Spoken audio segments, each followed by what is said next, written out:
नमस्कार दोस्तों, a very good morning. बहुत बहुत स्वागत है आपका आज की ताज़ा खबर में। हमेशा की तरह हम ग्लोबल इकोनॉमी की न्यूज़ के साथ ही शुरुआत करेंगे। लेकिन अब से जब भी मैं वीडियोस करूंगा तब मैं एक कोशिश करूंगा कि ना सिर्फ आपको न्यूज़ के बारे में बताऊं, बट एक निष्कर्ष या फिर एक टेक अवे जो है हर एक न्यूज़ का, वो मैं आपको लास्ट में एक सिंपल सी एक सिंगल सेंटेंस में आपको एक समझाऊं, जस्ट एक क्विक टेक अवे। राइट। तो आप मुझे बताइएगा कि ये फॉर्मेट आपको सही लग रहा है, नहीं लग रहा है, हमें कंटिन्यू करना चाहिए, नहीं करना चाहिए। तो एक तरीके से हम ना सिर्फ न्यूज़ के बारे में बात करेंगे, पर हम उस चीज़ को भी एनालाइज करेंगे कि इससे हमें आगे क्या समझ में आता है या फिर क्या इससे हम एक सीख ले सकते हैं। राइट। तो चलिए सबसे पहले हम न्यूज़ की बात करते हैं, that is regarding A M D. Right. A M D जो एक बहुत बड़ी semiconductor and chip making company है, इनके शेयर्स कल 37% से भी ज़्यादा सर्च कर रहे थे इन द प्री मार्केट, क्योंकि एक मल्टी बिलियन डॉलर डील हुई थी इनकी विथ ओपन एआई। तो एएमडी जो है ना, ये कंपनी एक बहुत बड़ा नाम है इन ग्राफिक प्रोसेसिंग यूनिट्स, जीपीयूज ये बनाती है। एक तरीके से हम कह सकते हैं कि एनवीडिया की एक कॉम्पिटिटर कंपनी है ये।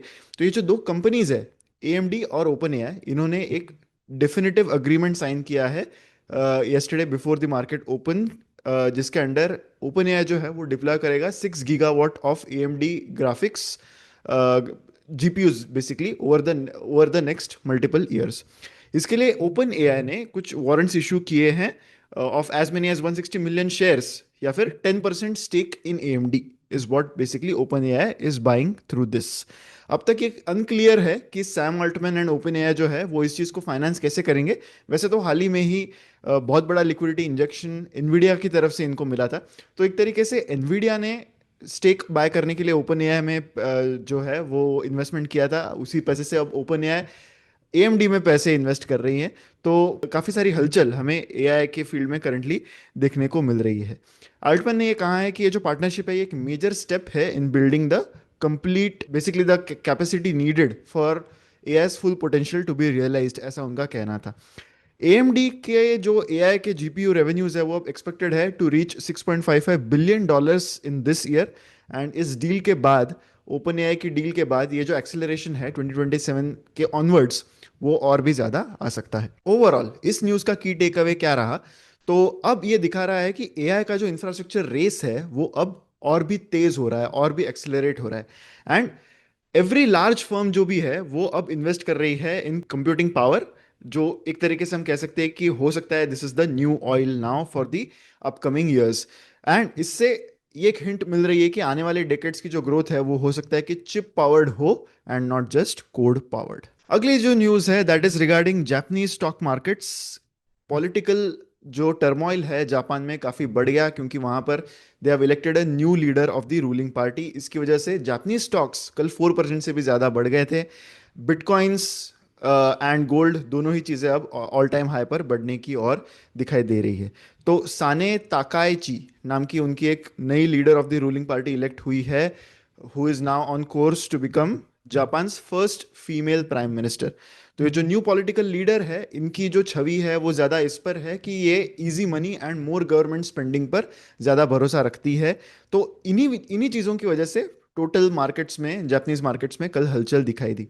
अब क्योंकि इन्वेस्टर एक्सपेक्ट करते हैं कि स्टिम्युलस आएगा, क्योंकि एक्सपांशनरी पॉलिसी है इस नई गवर्नमेंट की, यानी ये चाहते हैं कि गवर्नमेंट और स्पेंडिंग करे एंड ज़्यादा लिक्विडिटी मार्केट में आए, ताकि जो लोग हैं, जापान के लोग हैं, वो भी ज़्यादा स्पेंडिंग करें। तो इससे हो ये रहा है कि मनी जो है इकोनॉमी में वो बढ़ने के आसार है। तो मार्केट्स ये एक्सपेक्ट कर रहा है कि इससे कॉर्पोरेट प्रॉफिट्स बढ़ेंगे, एंड इस वजह से स्टॉक मार्केट्स कल लगभग 4-5% ऊपर रहा, उनका मेन इंडेक्स 4-5% से ऊपर रहा। अब अगर गवर्नमेंट ज़्यादा स्पेंड करती है तो उन्हें बोरो भी ज़्यादा करना पड़ेगा, ज़्यादा पैसे उठाने पड़ेंगे। राइट। तो इसका ये मतलब है कि और बॉन्ड्स मार्केट में आएंगी, और ज़्यादा सप्लाई से यही होगा कि इन्फ्लेशन के जो एक्सपेक्टेशंस है वो बढ़ जाएंगे। एंड इसी वजह से मार्केट एक्सपेक्ट करेगा, बॉन्ड इन्वेस्टर्स एक्सपेक्ट करेंगे कि उनको ज़्यादा यील्ड्स मिलेंगे, एंड इसी वजह से यील्ड्स बढ़ रहे हैं।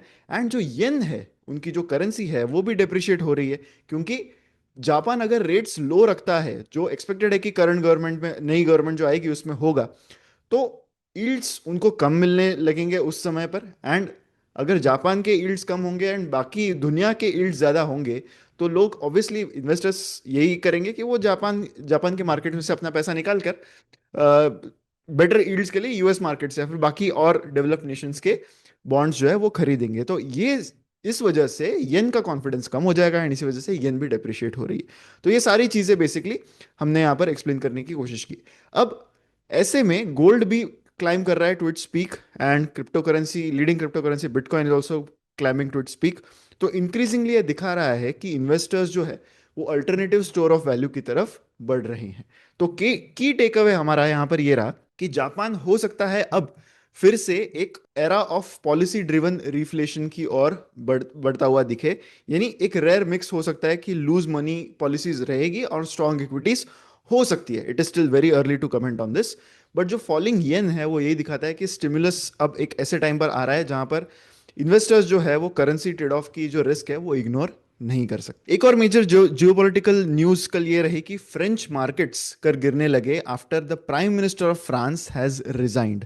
तो फ्रेंच असेट्स इससे अब वीक होने लगे एंड यूरो भी काफी तेजी से गिरता हुआ कल दिखा अगेंस्ट द डॉलर, क्योंकि कंट्री का जो प्राइम मिनिस्टर है, फ्रांस के प्राइम मिनिस्टर है, he has resigned barely 1 month into the office.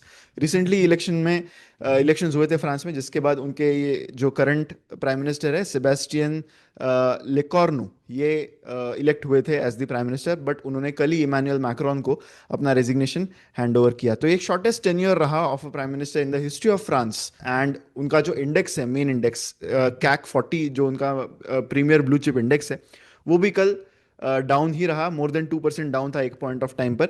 And बाकी जो उनके मेन जो बड़े फ्रेंच कंपनीज है like Societe Generale, BNP Paribas, इनके स्टॉक्स भी 4-5% से डाउन देखने को मिले। Euro also felt to 1.16 US dollar पर euro, which is a quite low. In fact उनके जो बॉन्ड यील्ड्स है, फ्रांस के जो बॉन्ड यील्ड्स है, वो भी एक 10 ईयर हाई पर पहुंच गए। इसका की टेक अवे यही है कि अब जियोपॉलिटिकल अनसर्टेनिटी का ये कंटिन्यूएशन है, कि ऐसी अनसर्टेनिटी हमने इससे पहले भी देखी है एंड यही हमें आगे भी देखने को मिल रही है। ये एक इंडिकेशन हो सकता है कि जब तक ऐसे इश्यूज परसिस्ट करे तब तक गोल्ड और बिटकॉइन जैसे असेट्स शायद थोड़ी सी स्ट्रेंथ फाइंड कर ले। अब आगे बढ़ते हैं इंडियन इकोनॉमी की ओर, जहां पर सबसे पहले हम बात करेंगे हॉस्पिटल स्टॉक्स के बारे में, जो कल लगभग 6-7% से ऊपर रहे, मेनली बिकॉज गवर्नमेंट ने रिवाइज किया है मेडिकल प्रोसीजरल रेट्स। तो मैक्सिमम जो ब्रोकरेजेस थे वो इसको एक पॉजिटिव साइन की तरह ही देख रहे थे, क्योंकि की एरिया जैसे कार्डियोलॉजी, न्यूरोलॉजी, ऑन्कोलॉजी, ये सब में 5 to 30% के बीच में रेट्स बढ़ जाएंगे। तो हुआ ये है बेसिकली कि CGHS यानी सेंट्रल गवर्नमेंट हेल्थ सर्विसेज, जो प्राइमरीली केटर करता है टू सेंट्रल गवर्नमेंट एम्प्लॉयज और पेंशंस, तो as well as their dependent family members, तो इसके अनुसार कुछ रेट्स डिसाइडेड होते हैं कि ये जो सारे गवर्नमेंट एम्प्लॉयज होंगे, ये जब इन हॉस्पिटल्स में अपनी ट्रीटमेंट लेंगे तो गवर्नमेंट उनके बिहाफ पर ये जो ट्रीटमेंट है वो कराएगी। तो इसके रेट जो है वो 2014 से रिवाइज ही नहीं किए गए थे, तो वो गवर्नमेंट ने डिसाइड किया कि वो अब रिवाइज होंगे। एंड जो भी हॉस्पिटल्स का रेवेन्यू CGHS से आता है उनके स्टॉक्स में कल इंक्रीज हमें देखने मिला, क्योंकि क्लियरली ऐसा एक्सपेक्टेड है कि एक 25% हाइक अगर यहाँ पर आती है तो 2.5% से रेवेन्यू अपलिफ्ट ओवरऑल इंडस्ट्री का हो सकता है, कंसिडरिंग कि कितना CGHS मिक्स बेसिकली इस इंडस्ट्री में है।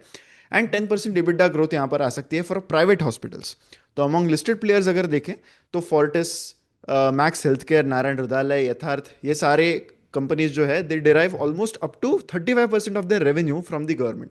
वैसे तो यथार्थ और ये सारे हॉस्पिटल्स के केस में ये जो मिक्स है वो अब कम हो रहा है गवर्नमेंट से, वो कोशिश कर रहे हैं कि गवर्नमेंट पर डिपेंडेंस कम किया जाए, but still major portion of their revenue actually comes from the government. ये एक मेजर मेजर हॉल है इन दिस प्रोग्राम, एंड ये रिविजन आ रहा है after repeated calls from the health care industry, जिनका ये कहना था कि गवर्नमेंट को ये जो रेट्स है वो रिवाइज करने की और सोचना चाहिए, क्योंकि बहुत समय से सिमिलर लेवल्स पर ही थे। इसका की टेक अवे यही है कि ये जो पॉलिसी रिकॉग्निशन है इन हेल्थ केयर, ये अब एक इन्वेस्टेबल इंफ्रास्ट्रक्चर की और शायद संकेत दे रहा है of health care as a theme, right? क्योंकि अब पब्लिक प्राइवेट अलाइनमेंट यहाँ पर थोड़ी सी इंप्रूव होने लगी है, एंड हो सकता है it could be a case of health care और hospitals becoming a major compounding story अगर हम many years down the line की बात करें तो। अब बढ़ते हैं स्टॉक वाइज न्यूज की ओर। कुछ इंपॉर्टेंट Q2 बिजनेस अपडेट्स है। सबसे पहला अपडेट है फ्रॉम ट्रेंट।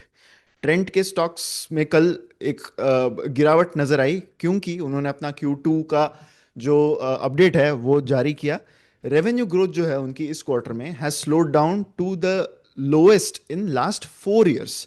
तो एक बड़ा हम कह सकते हैं कि surprise on the down side यहाँ पर देखने मिला है। सिर्फ 17% से कंपनी की year on year revenue growth हुई है। ये सिर्फ 17 इसीलिए है क्योंकि जिस तरह के एक्सपेक्टेशन ट्रेंड के स्टॉक से थे, या फिर ओवरऑल जो ग्रोथ उन्होंने दिखाई है पिछले कुछ सालों में, तो एंड ऑफ कोर्स जो वैल्यूएशंस पर ट्रेंड जैसा स्टॉक ट्रेड करता है, तो ये जो ग्रोथ नंबर है वो उतना ज़्यादा नहीं है कि वो वैसे वैल्यूएशन सस्टेन कर सके, राइट। ये लोअर है than the firms near term target of 25%, जो उनका खुद का टारगेट है उससे भी कम है।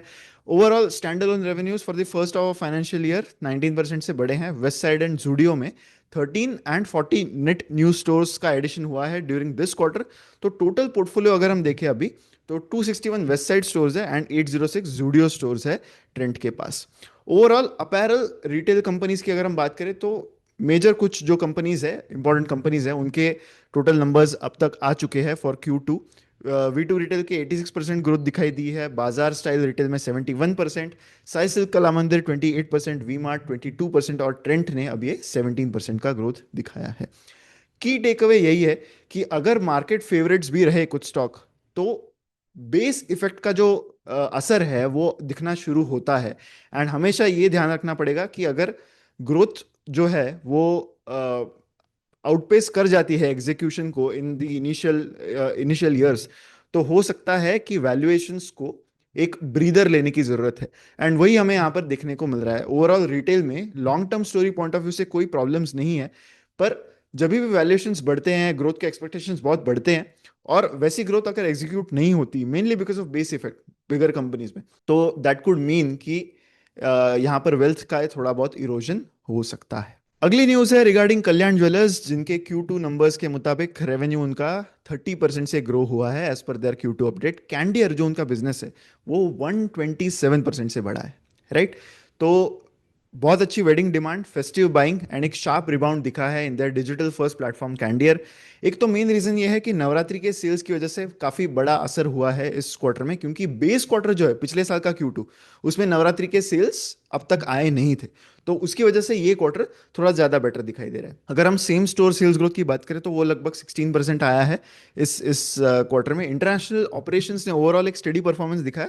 रेवेन्यू राइज 17% का ही हुआ है। मिडिल ईस्ट बिजनेस इनका अराउंड 10% से ग्रो हुआ है। 15 न्यू शोरूम्स उन्होंने इंडिया में शुरू किए इस क्वार्टर में, एंड 2 इन मिडिल ईस्ट। 15 नए कैंडियर के आउटलेट्स भी ओपन हुए हैं। तो कंपनी का total showroom count stood at 436, जिसमें से 300 जो है वो इंडिया में है, बाकी 38 मिडिल ईस्ट में है, 2 यूएस में है, एंड बाकी 96 जो है वो उनके कैंडियर के स्टोर से। आगे देखते हुए कंपनी ने काफ़ी ऑप्टिमिज्म जताया है, काफ़ी पॉजिटिविटी जताई है कि आने वाला फेस्टिव क्वार्टर जो है वहाँ पर स्ट्रॉन्ग फुटफॉल्स होंगे, and upcoming launch of 15 more Kalyan showrooms है उनका before Diwali itself. So the key takeaway here is कि कल्याण की जो ग्रोथ है वो ना सिर्फ उनकी कंपनी की ग्रोथ के बारे में बता रही है, बट गोल्ड का जो इवॉल्विंग असेट क्लास है, from just being a savings asset to a lifestyle product, एक स्ट्रक्चरल शिफ्ट शायद हमें यहाँ पर देखने मिल रहा है। एक ओमनी चैनल ज्वेलर्स जो है वो ओवरऑल ट्रेडिशनल ज्वेलर्स से बेटर करेंगे, ये भी एक मेजर इंडिकेशन हमें यहाँ पर मिल रहा है। अब नेक्स्ट हम बात करेंगे जुबिलेंट फूड वर्क्स के बारे में। 19% का year on year revenue growth company ने रिपोर्ट किया है as per their Q2 update. LFL यानी लाइक फॉर लाइक, यानी या फिर रिटेल भाषा में अगर हम कहें तो सेम स्टोर सेल्स ग्रोथ जो है, सिमिलर मेट्रिक यहाँ पर LFL कहा जाता है, तो वो आया है at 9.1%। Overall JFL Jubilant food works limited के ग्रुप का नेटवर्क अब पहुंच चुका है 3480 स्टोर्स, राइट। 3500 स्टोर्स के लगभग पहुंच चुके हैं। 93 नए स्टोर्स उन्होंने इस क्वार्टर में ओपन किए हैं डोमिनोज इंडिया ने। तो उसमें से 81 न्यू स्टोर्स डोमिनोज इंडिया के रहे, बाकी डोमिनोज टर्की एंड उनके बाकी जो ग्रुप के स्टोर्स है उसमें ये ओवरऑल एडिशन हुआ है। Main take away here is कि QSR जो थीम है that remains here to stay, क्योंकि रिसेंट नंबर्स ये बता रहे हैं कि जुबिलेंट जैसे प्लेयर्स जो है they are trying to make a comeback in this industry now, पर valuations have not really been cheap. And initial valuations, यानी 4-5 साल पहले जब QSR एज अ थीम की एक्साइटमेंट इतनी ज्यादा थी, तब इनिशियल वैल्यूएशंस अब हाइंडसाइट में देखकर लग रहा है क्लियरली कि वो काफी ज्यादा थे। एंड इसी वजह से may be investors have not really made a lot of money in this theme in the last few years. Metropolis health care के भी Q2 बिजनेस अपडेट्स कल आए हैं सामने। कंसोलिडेटेड रेवेन्यू कंपनी का 23% से ग्रो हुआ है। True health wellness and speciality segments जो है उसमें 25 एंड 36% की year on year growth respectively नजर आई। बी टू सी यानी बिजनेस टू कंज्यूमर्स, इसका जो रेवेन्यू है वो 16% से ग्रो हुआ है। कंपनी अभी भी डेट फ्री है एंड एक नेट सरप्लस ऑफ 55 करोड़ का कैश उन्होंने रिपोर्ट किया है। कंपनी ने इस क्वार्टर के दौरान अंबिका पैथोलॉजी लैबोरेटरी नाम की एक डायग्नोस्टिक चेन जो है which is mainly based in Kolhapur, उसको अक्वायर किया है to strengthen their presence in western Maharashtra, and एक मिनी रेफरेंस लैब भी उनकी सेटअप हो जाए फॉर सराउंडिंग डिस्ट्रिक्ट्स। इसी की कोशिश में उन्होंने ये एक्विजिशन यहाँ पर किया है।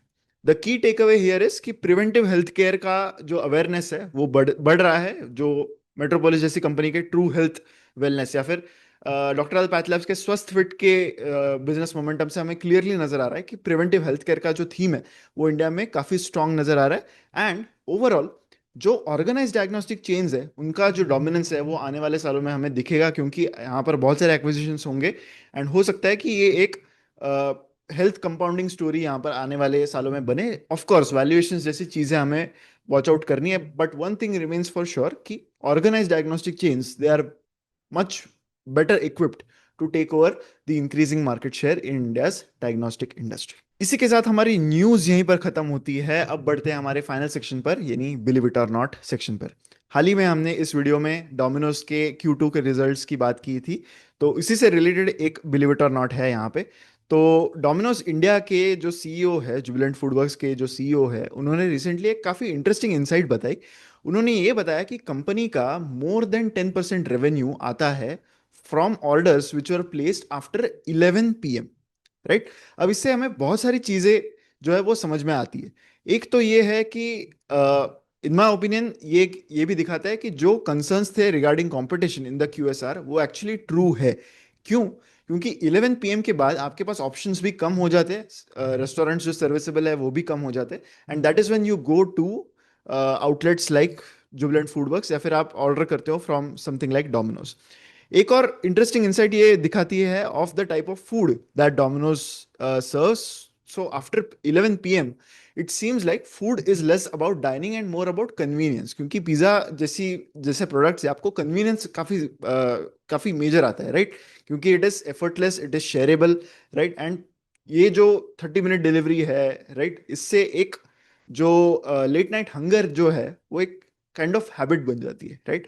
So that was a main take away that I think is from this insight, but it is quite interesting to see कि 11 PM के बाद कंपनी को 10% ऑफ द रेवेन्यू जो है वो 11 PM के बाद मिल रहा है। So that I thought was an interesting insight to share. इसी के साथ हमारा जो ये न्यूज़ का वीडियो है वो यहीं पर खत्म होता है। वीडियो को लाइक करना मत भूलिए, शेयर भी कीजिए विद मैक्सिमम पीपल। मेरा जो ये एफर्ट है of including a takeaway with the news, इस पर आपका क्या ओपिनियन है ये मुझे ज़रूर बताएं, क्योंकि इससे न्यूज़ के वीडियो का ड्यूरेशन जो है वो थोड़ा सा बढ़ जाता है, बट आई एम श्योर इससे आपको एक इम्पॉर्टेंट कंक्लूजन या फिर टेक अवे या फिर निष्कर्ष आपको यहाँ से हर न्यूज़ का मिलेगा। तो यही मेरी कोशिश है कि मैं आप तक प्रेजेंट करूं, बट मुझे इसके बारे में फीडबैक आप ज़रूर दीजिएगा इन द कमेंट्स। ऐसी वीडियोस के लिए हमारे चैनल पर बने रहे। हमारी वेबसाइट investin.in को विजिट करना मत भूलिए। बहुत अच्छे प्रोडक्ट्स यहाँ पर आपके लिए हमने बनाए हैं। तो MP50 ये कूपन कोड अगर आप यूज़ करते हो तो आपको 50% डिस्काउंट मिलेगा on all our products like Stockometer, Fundometer and model portfolios. मिलते हैं अगले वीडियो में। Thank you so much.